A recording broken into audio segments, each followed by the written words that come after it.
They said she was nothing.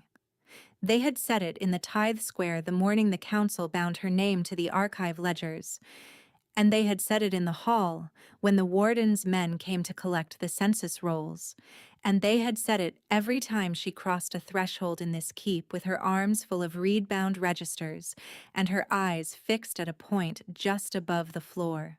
A record clerk. A keeper of lists. The girl who catalogued births and deaths and the allocation of land that belonged to other people, who knew the names of every bloodline in the Grayfen territories by the time she was 22, and whose own name appeared in not one of those registers as anything other than Ward and unregistered, and no known wolf. Hold this close while the story unfolds. In the 931st year of the Grayfen calendar, on the morning of the Ashvile, the 3 days at the cold heart of winter, when the sacred wolves are said to walk free between the spirit world and the stone one, the oldest wolf in the known territories, looked at the council, looked at the foreign alphas who had ridden through the gate in their embroidered coats, and then walked past all of them. It walked to her. If you have ever watched the moment a world decides it was wrong, stay with me through this story, because it is a sight worth the wait. In the 931st year of the Grayfen calendar, in the last hard week of winter when the river Drell ran black under its cracked ice, a woman named Marin stood in the lower archive of Grayfen Keep and counted the dead. She did it every year.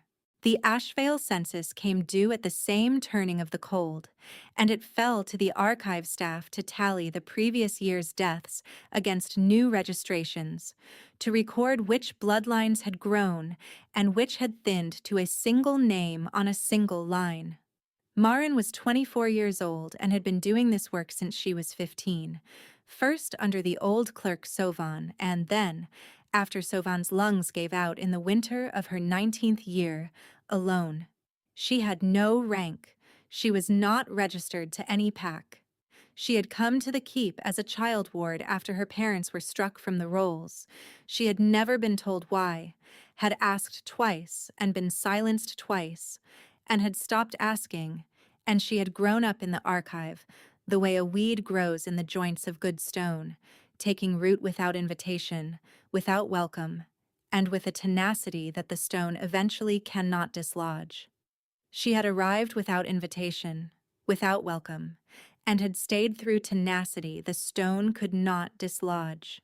The archive was a long, narrow room below the great hall, its ceiling barely clearing her head at the center point.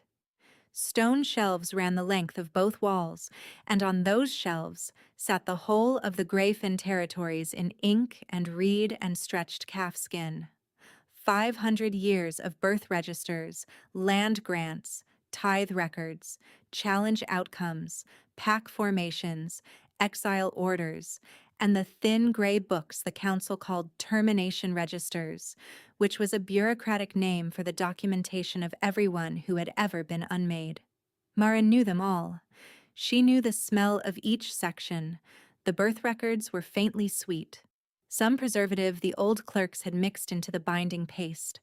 The exile orders smelled of nothing, which she had decided long ago was intentional. She knew which shelves were loose and which bindings could not be opened without crumbling the edge of the pages, and she knew, in the way that a person who has spent years reading the same record of the same people eventually knows, that there were gaps in the Grayfen registers so precisely placed that they could not be accidental. She had stopped mentioning those gaps 2 years ago, after the second time the warden's secretary had walked into the archive unannounced and found her cross-referencing a land grant against a bloodline termination, and had looked at her with an expression that was not quite a threat and not quite a reassurance, and was therefore worse than either. The snow came down outside the single high window. Marin counted.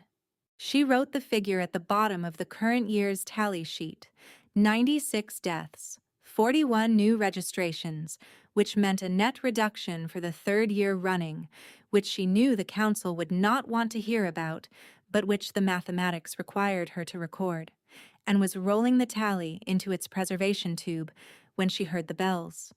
Not the service bells, not the change of guard bells. The deep register bells in the watchtower. The ones that rang only when something arrived at the gate that the standing orders had not anticipated. She stood still for a moment with the tally tube in both hands. Then, because she was a record clerk and her job was to record, she uncapped a fresh inkhorn, opened the current events log to a blank page, and wrote the date and the time. Then she went upstairs to see what had arrived. What had arrived was King Aldrich of the Thorn March. She knew him by the device on the outriders' coats before she reached the archway to the upper courtyard. The device showed the black wolf head on gray field, the sigil of the Thorn March line, the most powerful pack territory in the northern reaches.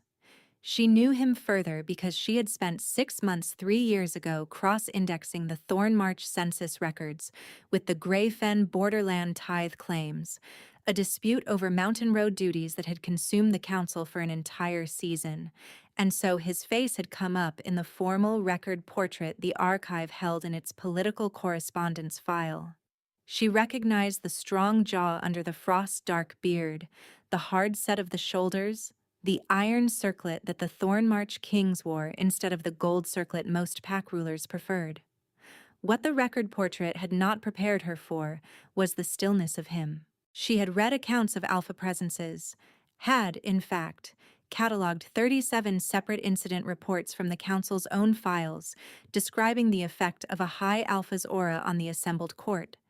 Language like the air grew weighted or the wolves in the room lost the ability to meet his eyes or every instinct in the body ordered itself around the single point of him. She had catalogued those reports with the professional care she brought to everything and had assumed they were the kind of language that people who could feel such things used to describe something she, who had no wolf and no registered bloodline and no claim on the bond sense, simply could not access. She had been wrong. The stillness came off him like cold off the stone floor in the deep of winter. Not aggressive, not radiating, simply there. The courtyard organized itself around him the moment he cleared the gate. The Greyfen guard who had been perfectly relaxed in their posts went rigid.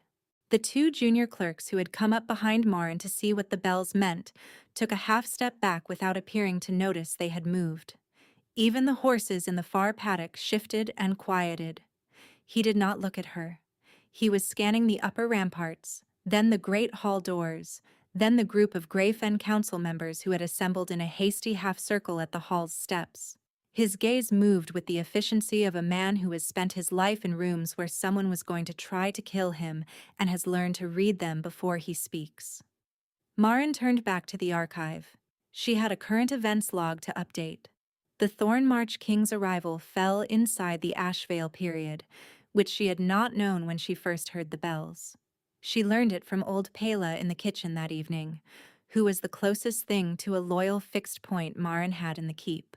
Pela was squat and gray-haired woman who had been cook's assistant for 40 years and who treated Marin with the particular unadorned affection of a person who has decided someone is worth feeding and considers that the whole of what needs saying.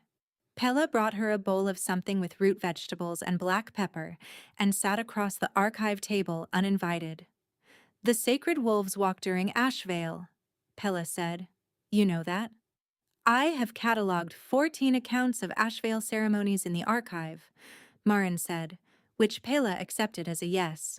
"The old accounts say when a sacred wolf names a keeper, they go to that person and sit. Not bow to the pack alpha, not settle at the council elders' feet. They choose." Pela 8. The Thorn March King is here because his pack has not had a sacred wolf attend their Ashvale in 3 generations. He is here because the Greyfen territories are one of the last places in the known territories where a sacred wolf still runs. Marin wrote the date of the Thorn March King's arrival in the log. She wrote his title and his retinue count and the stated diplomatic purpose of the visit, which the warden's secretary had already sent down to the archive in a memo that was brisk to the point of insulting. Territorial census alignment. She wrote that too. "He seems cold," she said, which was not a thing she had intended to say aloud. Pila looked at her steadily. Men who have had everything taken from them inside their own walls learn to take up very little space, she said. It is not coldness, it is what's left after. Marin did not ask what had been taken from him. She knew, the way she knew most things about the political landscape of the Northern Territories, from the documents in her care. His mate, 5 years past, in a challenge to his authority that the termination register listed as outcome contested, which was archive language for we do not know if it was a fair fight. His first beta, the following year, poisoned at a treaty dinner.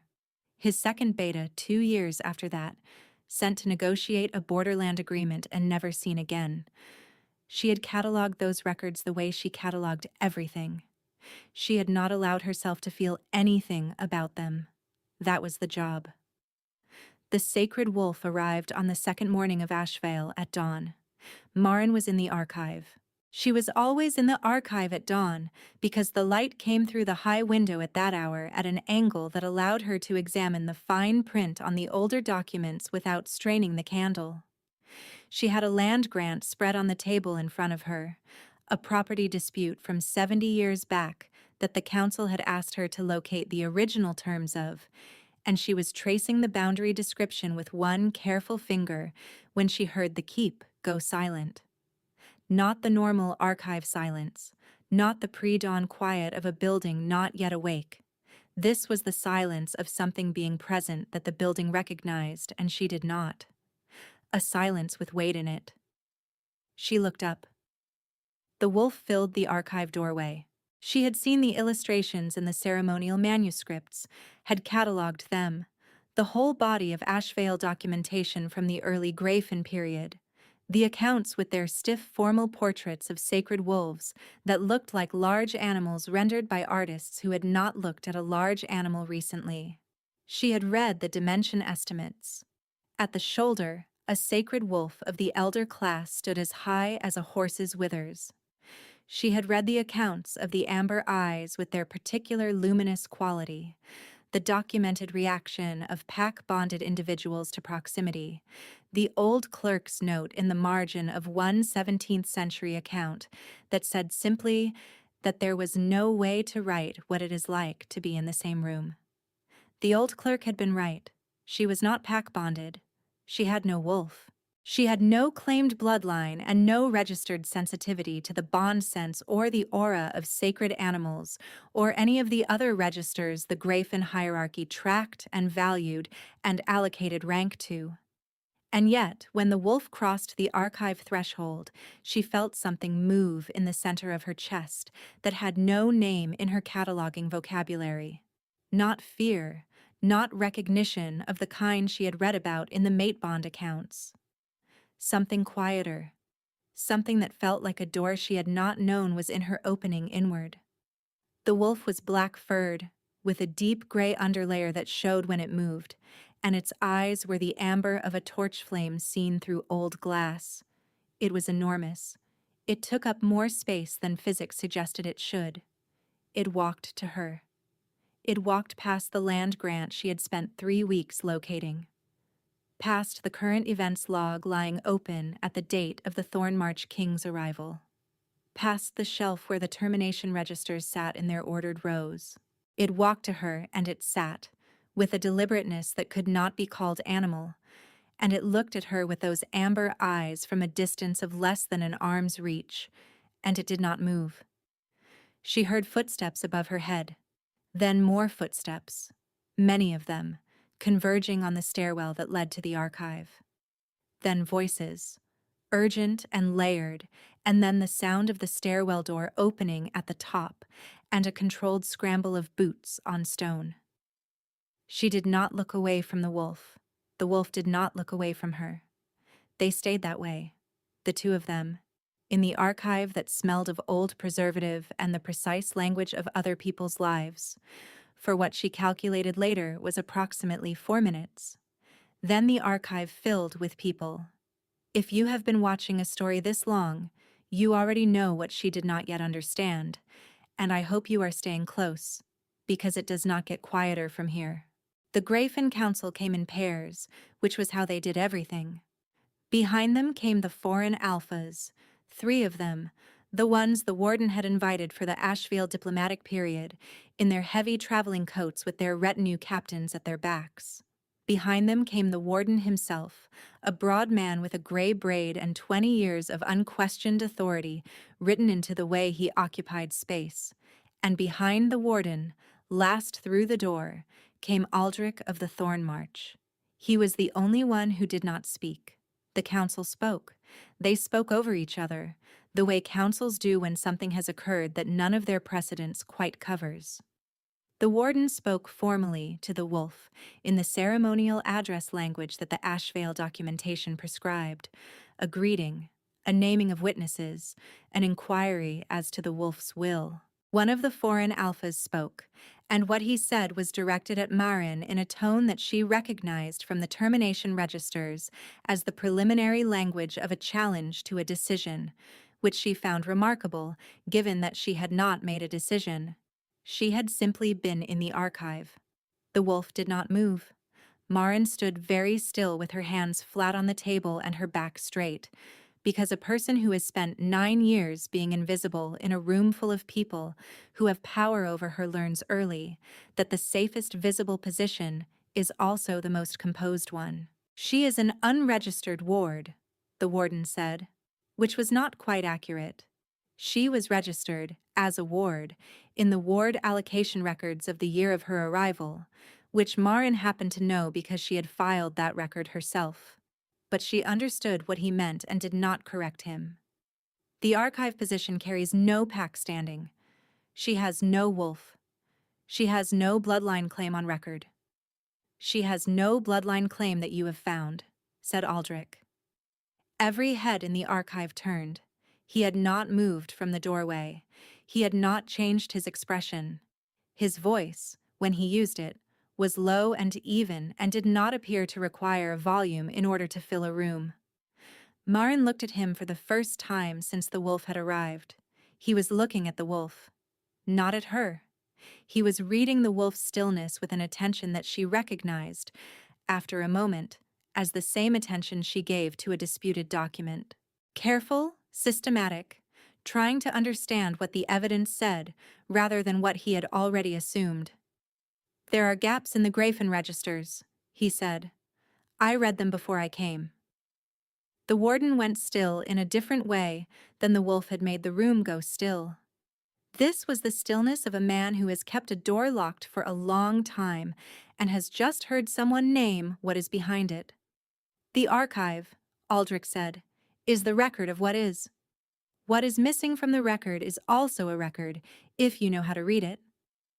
He looked at Marin then. She had the impression, afterward, that she had been looked at before, had, in fact, been looked at constantly, by people who needed her files and her tallies and her careful cross-references, but that this was the first time someone in this keep had looked at her, as though the looking was for its own sake. She breathed in. The archive smelled of old preservative and ink, and, under that, something she could not name. A clean, cold smell like winter stone in open air, which made no sense in the enclosed room, and which her mind refused to explain. Her hand stayed flat on the table. She did not look away. The council session that followed lasted 3 hours. Marin was not included in it.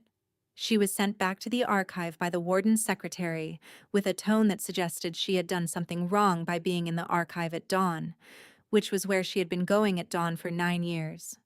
She sat at her table and she opened the land grant again, and she read the same boundary description 4 times without retaining a word of it. The wolf, she noticed, had not left with the council. It was lying beside the archive door with its enormous head on its forepaws and its amber eyes half closed. It appeared to be asleep. She had no idea how to log this in the current events log. She wrote, Sacred Wolf, Elder Class. Present in archive, Asheville 2nd morning. No prior departure recorded. Then she sat and listened to the keep move above her.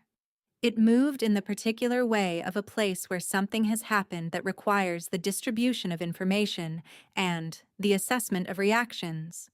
Fast foot traffic in the upper corridors, lower register voices in the hall, one sharp exchange near the council chamber door that she could not make out from below. She heard the foreign Alpha delegation's raised tones twice.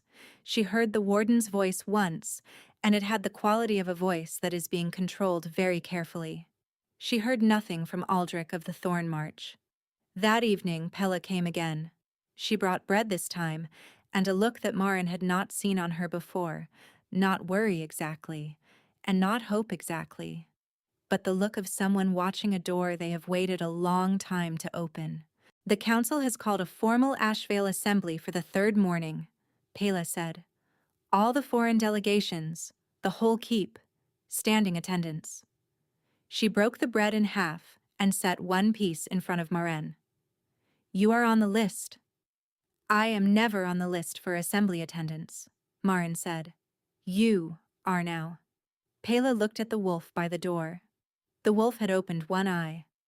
The Thornmarch King has asked that the record of your ward registration and your years of archive service be read into the assembly record. He has also asked the council to produce the original bloodline registration file for the name Varl. Marin's hands stopped moving. My mother's name, she said. Pella was quiet for a moment. The Thornmarch King reads registers, she said. It appears he found yours. The archive was cold that night. Marin did not sleep.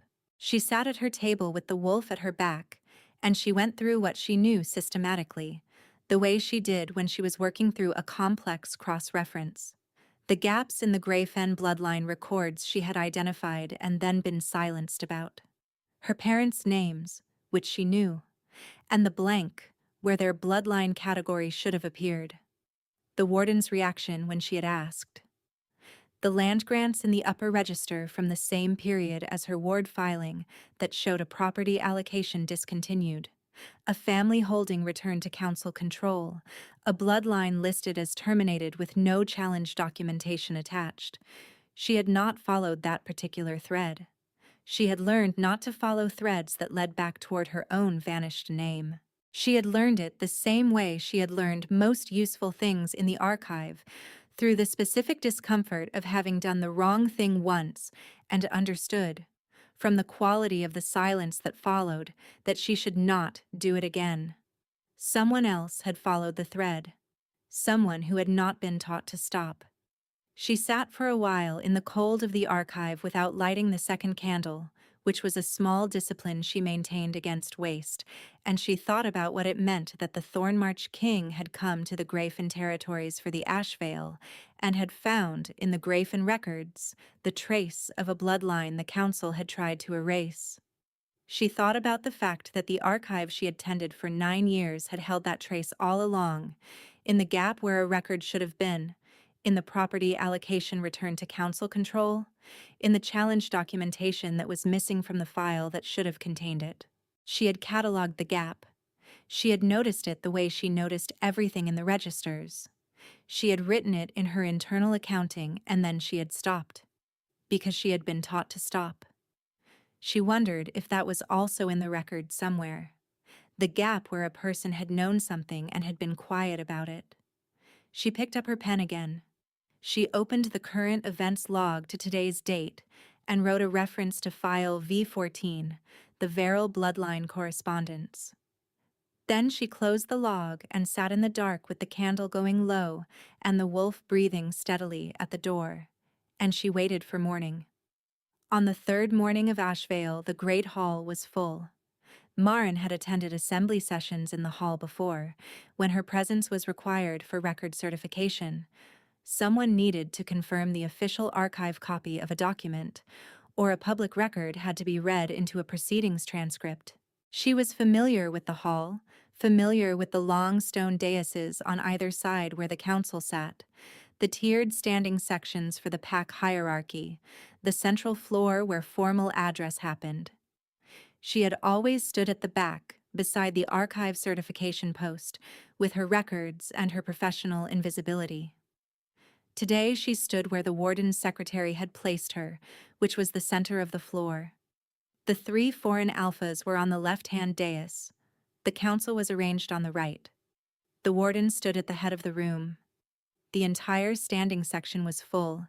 She could feel, without looking, the weight of the assembly's attention organized around her, the way the courtyard had organized around Aldrich when he arrived, except that this organization had a very different character. Councillor Brett, whose name appeared in the archive's challenge outcome records more often than any other council members, and who Marin had long privately categorized under difficult to work with, leaned forward from his seat and looked at her with an expression she recognized as contempt in its formal register. "The ward girl," he said, not to her but to the room. "The clerk. The unregistered. This is the company the sacred wolf has chosen to keep." The wolf was at her left side. She had not invited it. She had come down from the archive at the appointed time, and it had simply been there when she reached the hall steps, and had walked in beside her without apparent concern for the ripple that went through the assembly when it did. She had kept her eyes forward and her pace even, and she had filed the sensation of an ancient sacred wolf, choosing to walk beside her, in the same place where she filed things she did not yet have language for. An unregistered ward," said one of the foreign alphas, a man called Davin, whose retinue coat showed a doubled wolf device. His voice had the quality of a statement being made for a record it expects to win. With no pack claim, no wolf of her own, no bond standing, the sacred wolf has erred. The hall was very quiet. "The sacred wolf," said Aldrich, "has not erred in 931 years of recorded Grayfen history." He was standing to her right. She had not heard him move. He had been, she thought, at the edge of the hall near the Thornmarch delegation, and now he was 3 feet from her on the other side from the wolf, and the hall had reorganized itself around both of them in a way that pressed Councillor Brett back slightly in his seat. "I have read the Grayfen archive," Aldrich said. He was addressing the assembly, but he was not performing the address. It had the quality of a man stating things he has verified and is prepared to stand behind. 14 generations of bloodline records, pack formations, land grants, termination filings, challenge outcomes. I have read the gaps in those records as well, which are also a form of data. He paused. 19 years ago, a bloodline called Verrill was terminated from the Grayfen rolls. The termination file cites a challenge outcome, but the challenge documentation has been removed. The land held by that bloodline was absorbed by the council holding. One surviving minor child was registered as an unregistered ward and assigned to archive service. The warden had not moved. Brett had gone very still in the way of a man who is calculating rapidly. "The Verrill bloodline," Aldrich said, "appears in the pre-council Grayfen records as a bonded witness family, a lineage historically documented as capable of reading and certifying the wolf bond itself, whose word on bond legitimacy was considered sacred authority before the current council registration system replaced the old witness framework." He let that sit for a moment. The sacred wolf names keepers from families with that gift. Not from council bloodlines, not from registered pack hierarchies, from the keeper lineages that the council system has spent 3 generations quietly removing from the rolls. The foreign Alpha Devon started to speak. The wolf turned its head toward him. He stopped. Marin looked at the termination file in her mind's eye, the one she had found 3 years ago, and then stopped looking at when the warden's secretary had come in with that expression that was not quite a threat. The challenge documentation removed, the land absorbed. The child placed in the archive. In the archive, where the records were. She had been placed in the room with the evidence and handed a job that required her to learn to read it. She did not know if that was a cruelty or a miscalculation, or something that had been intended by someone who was no longer here to explain it. "I am requesting," Aldrich said, to the warden directly now, That the Varel termination file be formally reviewed by independent record review, with the original challenge documents produced or their absence documented in the official proceedings. I am requesting that Maren, ward of the Grafen Archive, be registered under her family name and that her archive service record be entered into the Ashvale Assembly record as standing testimony. He paused once more. And I am requesting that Councillor Brett produce his personal records from the year of the Verrill Challenge, which the Thornmarch Archive has a copy of from the shared border treaty documentation of that period, and which do not match the Grafen Council's version. Brett came out of his seat. The wolf did not stand. It did not need to. The quality of its attention changed, a subtle shift that Morin felt rather than saw, like the air pressure change before a storm, and Brett sat back down with a slowness that was not voluntary. What followed was not swift. Assembly proceedings never were. She had catalogued enough of them to know that the machinery of a formal record correction moved through specific stages, and each stage had a prescribed language. But it moved. The warden, she noticed, did not obstruct it. The warden looked at the wolf twice and then at Marin, and she thought she saw in his face something that was not approval, but was perhaps the expression of a man who has known for a long time that a door was in the wall, and has decided today is the day he will stop pretending it is not there. Brett's records were produced.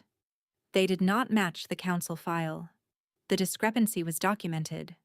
The independent review was formally moved and seconded and recorded into the assembly transcript. Marin stood on the center floor and watched the mechanism of public record correct itself, and felt, somewhere beneath the professional calm she had worn for 9 years, something that she could only describe as the specific sensation of a held breath being released. The wolf leaned against her leg. Just once, briefly, and then settled back into its own stillness. She looked down at it. It looked up at her with those amber torch flame eyes, and she thought that whatever it had seen when it walked into the archive that second morning of Ashvale, it had not been surprised by any of this. The assembly had not yet formally dispersed when Aldrich moved.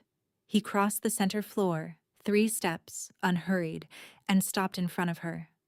He was close enough that she could see the weather lines at the corners of his eyes, the slight irregularity of his nose where it had been set wrong after a break, the old scar along his jaw that the record portrait's formal artist had smoothed away. He was not looking at the wolf. He was looking at her. "You knew," he said. Not a question. "I knew the documents were irregular," she said. "I did not know what they meant about me." "You stopped asking." "I was taught that the question was dangerous." He was quiet for a moment. Around them, the assembly was beginning to move, the council members conferring, the foreign delegations shifting, the warden speaking with his secretary in a low, measured voice. None of it reached the center of the floor. "I have a Thornmarch archive," he said. "It is considerably less organized than yours.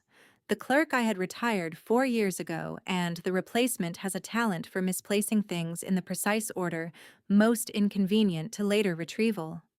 Something moved in his expression, very briefly, that was not professional. "I would be grateful for a keeper who knows what a document says and is not afraid to say it." She looked at him steadily. "I am not registered to the Thornmarch." "That is a logistical problem," he said, "not a permanent condition." She thought about the archive below the Great Hall, the shelves she knew so completely that she could find any document in the dark, the current events log she had been keeping for 9 years in precise dated entries, the tally sheet she had left rolled in its preservation tube because the census had been interrupted by bells.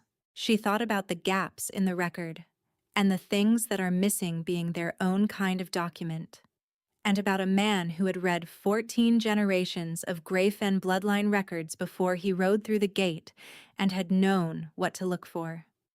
"You read them before you came," she said. "I read everything before I go somewhere," he said. "It is better to know what you are walking into." She had been keeping records for 9 years of things she was not supposed to notice.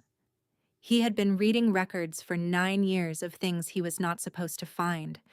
She was not sure, looking at him, whether what was moving in her chest at that moment was the old clerk's indescribable thing, the thing that had no name in her cataloging vocabulary, or whether it was simply the recognizing of someone who does the same work by a different name. She thought it might be both.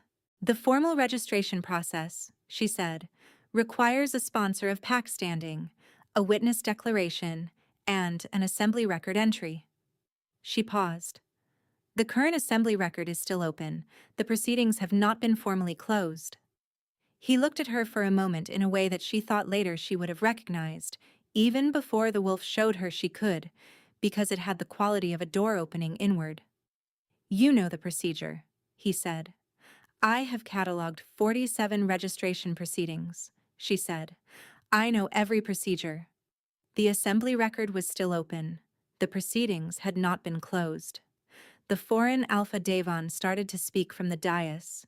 Something about the order of the Ashvale ceremony, and the question of whether a registration made in this context would hold formal standing, and Aldrich turned toward him, and whatever Devon saw in that turn was sufficient to answer his own question without requiring a spoken response. Aldrich turned back to her. He went down on one knee. She had catalogued the formal gesture. She knew its name, knew its protocol, knew which documents had to be filed within 14 days of the completion of a public keeper naming. She had never watched one happen.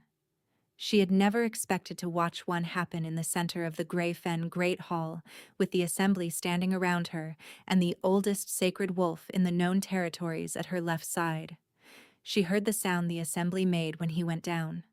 Not one sound but the particular distributed silence of a large number of people adjusting to something they had not anticipated. Then, beginning from the far left side of the standing section, where the pack hierarchy's lower ranks stood, the sound of movement. She did not look. She heard it. The specific organized sound of people sitting or kneeling, one by one, moving through the assembly in the way that pack acknowledgement moved, not as a performance, but as the body's response to something it recognized as true. Marin Varel, Aldrich said. His voice did not need volume. In the presence of this assembly and in the sight of the sacred wolf who named you, I ask that you come to the Thorn March as its keeper. Not as a ward, not as a clerk, as the person who reads what the record holds and is not afraid to say what is there, and what is missing, and what the missing parts mean. He paused. That brief thing in his expression again, the one that was not professional, the one that she did not yet have a name for. I ask this because the archive requires you, he said, and also because I do not want to ride back through that gate without you. The hall was very quiet. She looked at him on his knee on the stone floor of the hall, where she had stood at the back for 9 years with her records and her invisibility, with the weight of the assembly's witness around her and the warmth of the wolf at her side. She thought about the tally sheet in its preservation tube and the current events log open to today's date. She thought about the 46 other registration proceedings she had catalogued and what they had in common, which was that every one of them had required someone to be willing to be seen. Yes, she said. It was a short word. It was the right word. The assembly record was not yet closed. What followed was entered into it formally, in the prescribed language, witnessed by 3 council members and the warden and the foreign delegation and the entire standing section of the Grafen hierarchy. The wolf sat at her left side through all of it with the patience of something that had already known how the record would read. Later, much later, after the proceedings and the formal filing and the long afternoon of documentation that a registration properly required, she went back to the archive. She rolled the tally sheet back out of its tube. 96 deaths, 41 new registrations. She added a note at the bottom in her careful, even hand, referencing the current events log for the full assembly record of this session's proceedings. Then she set the tally aside. She turned back to the current events log. Current events log, Ashvale 3rd morning, for the full assembly record of this session's proceedings. Then she picked up the current events log. She turned to the entry she had started 2 days ago, when the Thornmarch outriders had come through the gate and the deep bells had rung. She had written the date and the time and the retinue count and the stated diplomatic purpose. She had written territorial census alignment and left the rest blank. She crossed that out. She thought for a moment. Then she wrote what had actually occurred, beginning with the dawn the wolf had walked into the archive and ending with the word yes. And she wrote it clearly and completely, the way a keeper writes the things that need to be in the record, so that someone who comes after can find it and know what happened and know what it meant. The archive was cold. The single candle on the table held the only warm light. At the door, enormous and still and amber-eyed, the sacred wolf kept watch. She was not a ward. She was not an unregistered ward. She was Marin Varel, keeper of the Thornmarch, and the record said so now, and the record did not lie.